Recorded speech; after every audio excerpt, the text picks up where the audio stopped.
Hey everyone, we're back for the sequel to Under Siege, and today now I'm going to review the sequel Under Siege to Dark Territory, which is direct sequel to my favorite movie of all time, Under Siege, with Steven Seagal.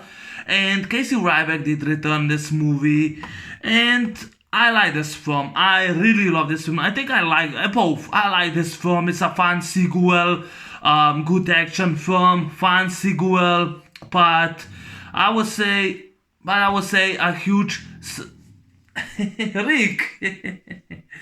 But I would say a huge step down from the first one, from the original Under Siege. And if you know, I'm a huge fan of the first Under Siege. Love Under Siege to death. I love Out for Justice. Love about the law. Those are my top three favorite Seagal movies, and I kinda watching Under Siege 2 Dark Territory once again. I found a kind of few mistakes and a few flaws, not a lot, a few nitpicks, but which I'll get to. But after the success of the first Under Siege, the studio wanted the sequel. You know, they desperately want to have a sequel because the first movie is such a huge hit. You know, so Warner Brothers they asked Steven Seagal if he would consider to do a sequel to Under Siege, and he agreed to do the sequel, and he also said. In the favor if they gonna allow him to do his own movie. Before Under Siege 2 was made, he did On Deadly Ground, which was my favorite, which is actually my dad's favorite Seagal movie. But yeah, he directed that movie himself, and I thought On Deadly Ground is a really good movie. I think some country did now upload. I think they did. They did put that movie on Blu-ray, but before was not that movie on Blu-ray, so I don't have that movie. But I do have Under Siege 2 Dark Territory, which I think is actually a fun sequel, but it's not that good as the first one. No. Yeah, they wanted to have the sequel, and Seagal agreed in the favor if they won't give him a green light to film his own movie. So that's what Seagal did. He filmed On Deadly Ground. He directed that movie, and I think it was a good movie. But he got a Razzie Award. I don't know why he got a Razzie Award, or why the movie was like panned and molded down by critics, or by negative comments. I don't get it. But he did this movie, which completely surpassed On Deadly Ground. And I remember seeing this movie back in 1997 on VHS tape. Yes, I saw this movie. I saw this film back on VHS tape on 1997, and I was not such a huge fan. I mean, every time I watch this film, I still see problems. You know, don't worry, I'll get to soon. Nitpicks. But yeah, this time was directed by Geoff Murphy, the director who I think directed Young Guns 2. He directed Young Guns 2. I don't remember which movies he directed. I watched them, but he directed Young Guns 2. I remember specifically that movie. And of course, this time was written by Matt Reeves, the guy who was directing the Planet of the Apes trilogy. I also forgot that it was the Rise of the Planet of the Apes, that movie, the Dawn of the Planet of the Apes, and I think was another third film, and written by Richard Hatem. This movie cost even more than the first one. First movie cost $35 million. It was a huge hit. This movie cost $60 million to make, but made only worldwide $107 million, which is less than the first movie did. I still don't know why the music composer was actually changed. That's one of the reasons that actually completely put me down. Like the music composer was this time Basil Poliduris, the music composer for RoboCop, and I kind of thought that Gary Chang's music was much better, it kind of felt like realistic, his music, very great, but this music, I was kind of stepped down, and, so yeah, so the man who rocked the boat in the siege now charges like a locomotive. So the sequel, Steven Seagal returns as Casey Ryback, ex-Navy SEAL, now a cook in Denver, and because he missed, because his brother died. I don't know why. I don't know how he died or why he died. There is no explanation in this movie. Anyway, his brother died, and he missed the funeral. Still don't know why the fuck he missed the funeral. It was his own brother. He never spoke with him over years. He was never mentioned in the first movie, so it's kind of weird, But okay, so he's now traveling with a train from Denver to Los Angeles with his niece that he did not saw her over years. He did not saw her over years. On the train station, he meets her and the girl, and yeah, that's Sarah Ryback, played by Catherine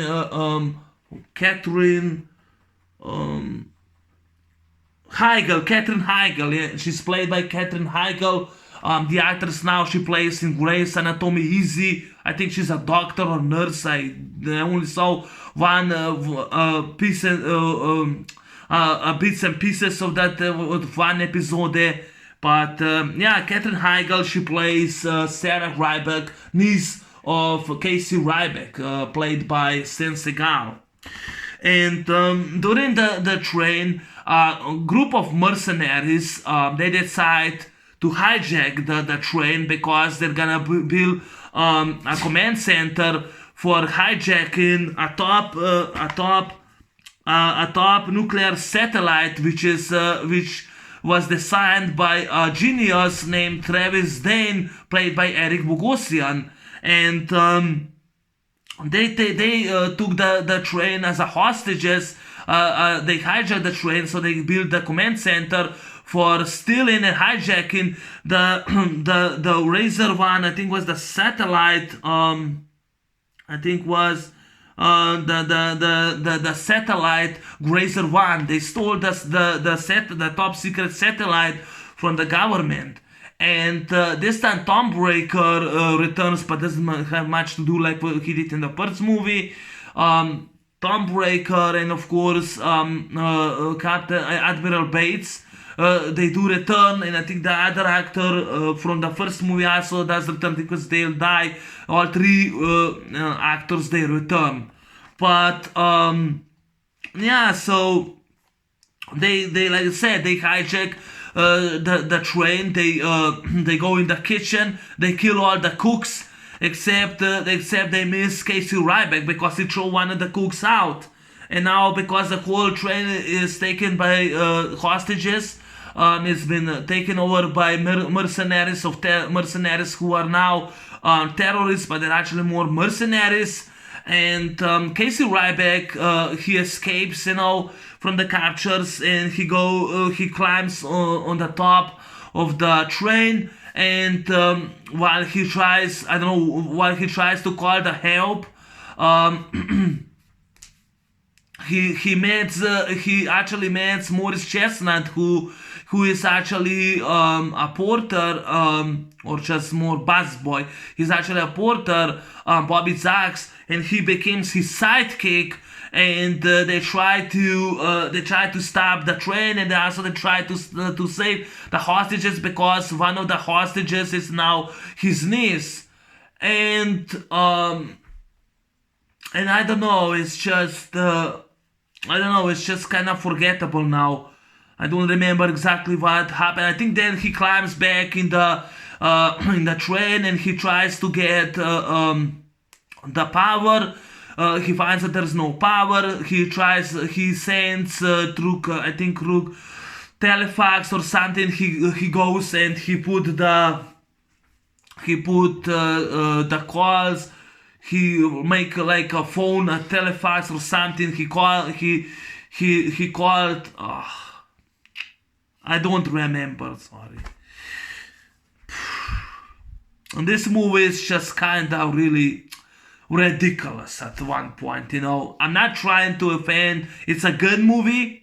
It's Under Siege 2 is a good movie. But if I rent this film, people are gonna go get pissed. If I say something wrong, they're gonna get pissed anyway, But I'm not trying to say it's a bad movie. It's a good movie. Just I don't remember that much in the sequel, except those mercenaries. They hijack the train and they use the train as a command center for stealing and hijacking the government satellite called Grazer. I think it was Grazer 1.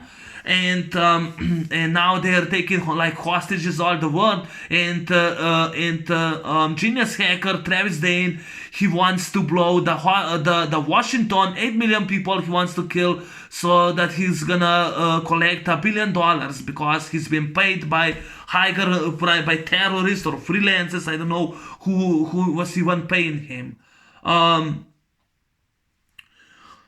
Meantime, Casey Ryback, he finds an ally, a sidekick, Morris Chestnut, who plays Bobby Zax, who works on the train, and together they try to stop the train, and of course they go and they steal the disc from Travis Dane, and they're like on those mountains. They get stuck in those mountains, and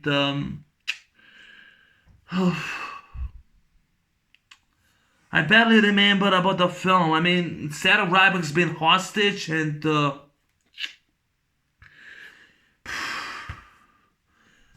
I don't know much more about this film. Under Siege 2, Dark Territory, I don't know.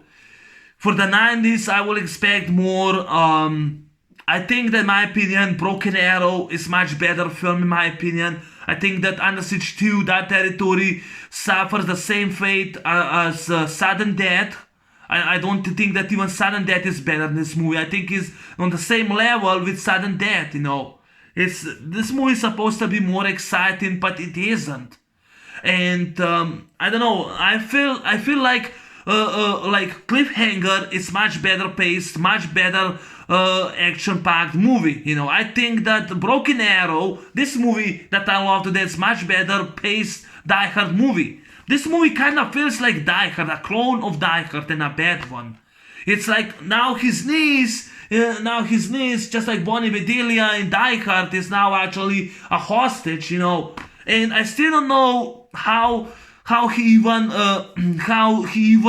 found out that Penn, played by Christopher Penn, or was Everett McGill, Penn, that his niece been taken as a hostage, which I don't get it. How did he even know that? Almost follows the same plot as Die Hard, except that that is actually now Die Hard on a train, and it's not on the building. Almost the same plot as Die Hard. Another problem that I do have with this film. Another problems for this film, not only that the plot, which is kind of weird, this plot was kind of weird. Another problem was also Steven Seagal. First off, I don't know what the hell happened to his hair. Who was his hairstylist? His hair were a mess. I don't know why they even shot his back, because his hair behind that he cut, his ponytail were terrible. They were a mess, in my opinion. That's god awful. Too many stunt doubles for Steven Seagal once again. When you see Steven Seagal and that guy are actually jumping off the train, you can see that's not Seagal. And when the guy is handing the rocks, that's once again a stunt double for Seagal. Why using a stunt double? There's also a female sniper that she aims at him, fires at him, shoots him right here. But how the hell did he survive? And then he acts like nothing happened. And Moore says, "Oh God, you're shot," and he says, "Oh, that's nothing." I mean, what the hell is he, a Superman? He's supposed to be dead, you know. I just don't get this fucking film, you know. I just don't get these mistakes, you know. Like he was being shot with a sniper, with a rifle, with a sniper. The girl, she was a sniper. She shot him. I mean, I don't think that even from that range with a sniper rifle, you will actually miss your target. I doubt it, you know. That's kind of unrealistic and completely pure fiction, you know, pure fake and fiction. I hated his hair behind. Wasn't that much exciting. Why a sidekick once again? You know, the same was with Die Hard to Vengeance. Even though I accept Die Hard to Vengeance, but this movie I don't, because why a sidekick once again? Once again, a sidekick, you know. The fight scenes, there weren't that much in it except the final. The final fight scene, let's say the film, Everett McGill was fantastic. As Penn, I love the fight scene between Seagal and Everett McGill. I thought that's the only good thing about the film, and I love the final score from Basil Polidoris, the climatic fight scene between Everett McGill and Steven Seagal. I really do like that. Great music score. I like that Sarah's been now a hostage. She has a hand grenade, you know. But I don't know why she did not throw that grenade, you know. She was like caught. How was she even caught, you know? It just makes no sense, you know. And I think Katherine Heigl, she wear too many jewels on herself to play a hostage. It's just, I think that Bonnie Bedelia was much better hostage as Katherine Heigl. That's just me.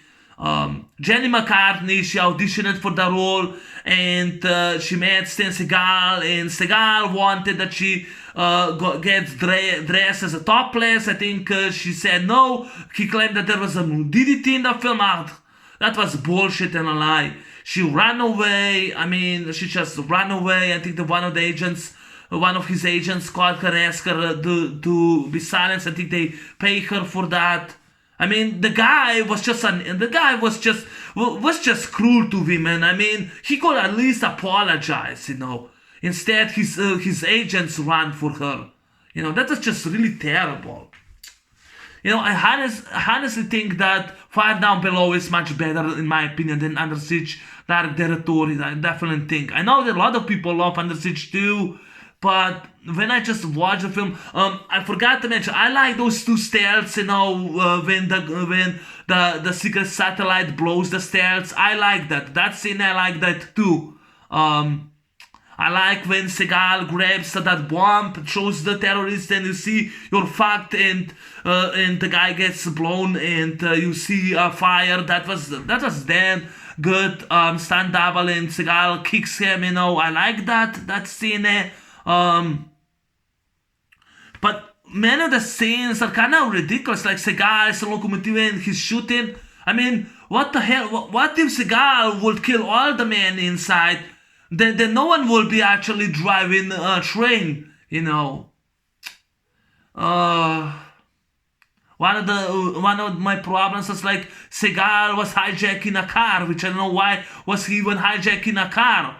You know, and he jumped on a train. It looks Seagal, but at the same time I think it's more a stunt double. I'm not sure.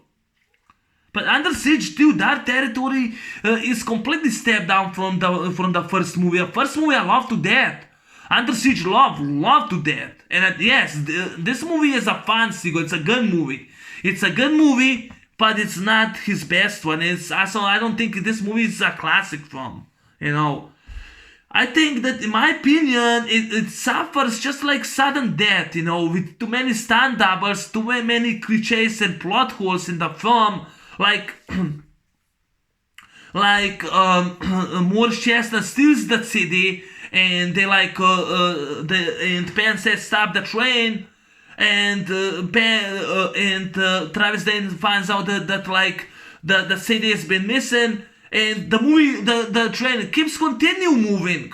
So how the hell did Penn even find that city? I don't. It's beyond me. I did not like how they went and killed Brenda Bucky and the other her colleague. They like steal the codes and then they just throw them out. I hated Maurice Chestnut as a sidekick in this movie. Yes, he was annoying. No, I'm not sorry. He was annoying. Especially on the finale. Can we go now home, Uncle Casey? Shut the fuck up, Maurice Chestnut. Oh. I mean, it's not that bad movie, The action sequences are still good, are still working, but I see like stunt doubles for Seagal, like he can't do his own stunts, like he can't climb his own. That kind of took me out of the movie. I like the scene when he goes in the rock and kicks the mercenary and gets all bloody. That was practical done, well done, and kind of brutal. So that's kind of saved the film, and kind of saved the film. The final fight, climatic fight between Penn and Casey Ryback. So that kind of saved the film. But on the train, when Seagal kicks the guy, and the guy falls under the train, that was kind of really, really good scene, like the guy falls on the train and he keeps screaming, and you see that's a good shot. That's actually a good shot. But what I don't get it, why the camera from hell, like from the sky, is showing Seagal kicking once again, and it looks like a stunt double is kicking now. So that's another problem by me. But I mean, Everett McGill is in this movie from Twin Peaks, and People on the Stairs. He's in this movie, but I expected much more from him. To be more bad guy like was Tommy Lee Jones. Tommy Lee Jones is a badass. In this movie, it just show how many mistakes they did, with the plot. I think that Broken Arrow is much fun, better action movie, in my opinion, more exciting. I think that Cliffhanger is much better, exciting film. I think this movie, Die Hard, is much better, Die Hard movie than Under Siege 2. I think that even Live Free or Die Hard 2007 is much better action film, even though it's almost the same plot. I think that GoldenEye is actually, this movie behind me, GoldenEye is much better paced film, my opinion. I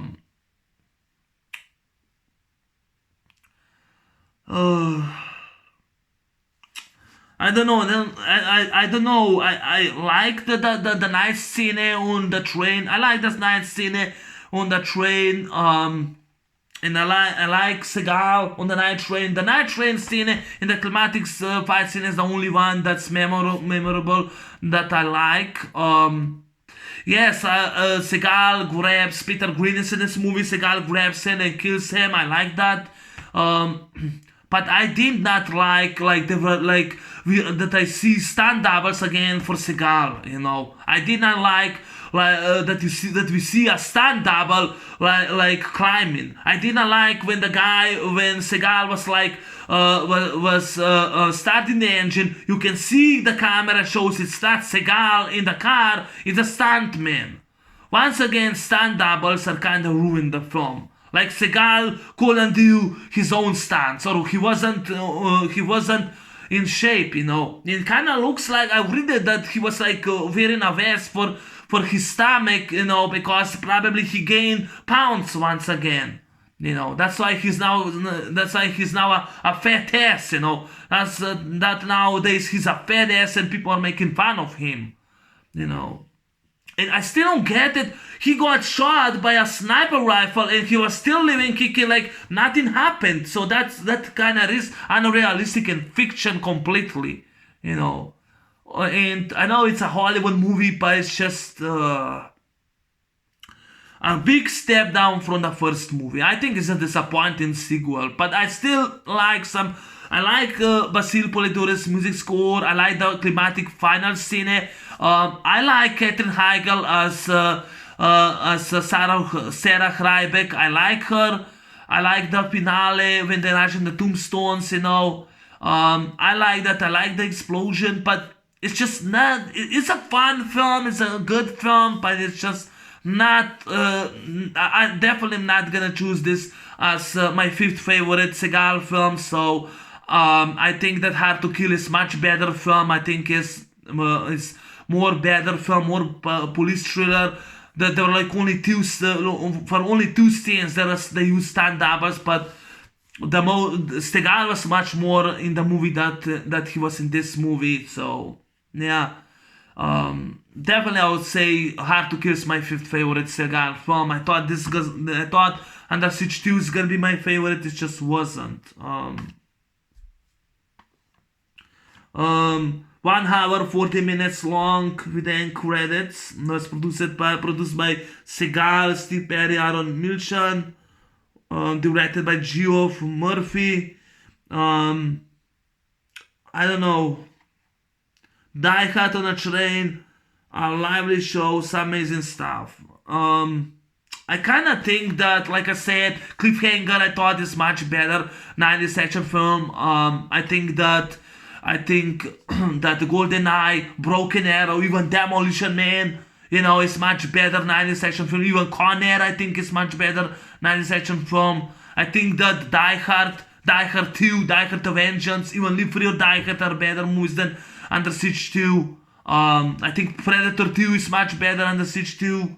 I also read it that when Seagal came from his vacation, that Gary Busey had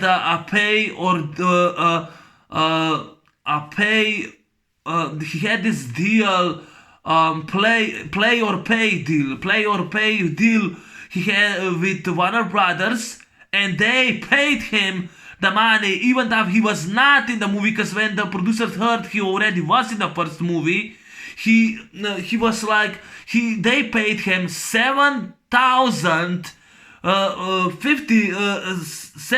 almost a million,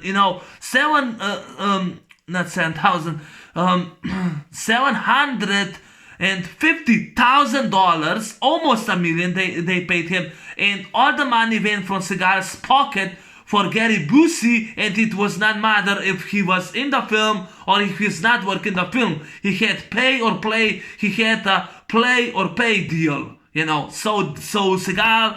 So they steal Seagal's money to pay him, I have nothing against Gary Busey. I love him in Eye of the Tiger, Predator 2. I love him in the first Under Siege. Love him in Point Break. But I don't respect that. That was a foul play. It was, I would say, a con. They con Seagal, and I don't like that. Under Siege 2, I know, there you go, my review and my thoughts on Under Siege 2. I really, really like this film, but sometimes, mistakes like stunt doubles, Basil Poliduris music, and said why he missed his brother's funeral, why he wasn't speaking to his brother, why he was never mentioned in the first movie. It kind of takes me out of the film. For one of the reasons is it kind of steals the formula from the Die Hard.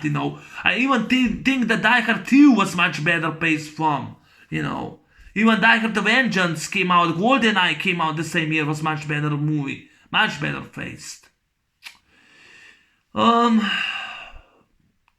Anyway, there you go. That's my movie review on Under Siege 2, Dark Territory. Stars once again Steven Seagal, Katherine Heigl, Everett McGill, and Morris Chestnut, more annoying Morris Chestnut. I'll still say the first Under Siege is my favorite Seagal movie, my favorite of the two. Seagal is planning Under Siege 3. I've been listening to this for 17 years and I'm sick and tired. Why don't Seagal just shut the fuck up about claiming he's gonna do the third sequel? He's never gonna do it. Anyway, have a good day, have a good Saturday, and that's my movie review on the sequel. And anyway, take care, peace, I'm out, I'll see you next time.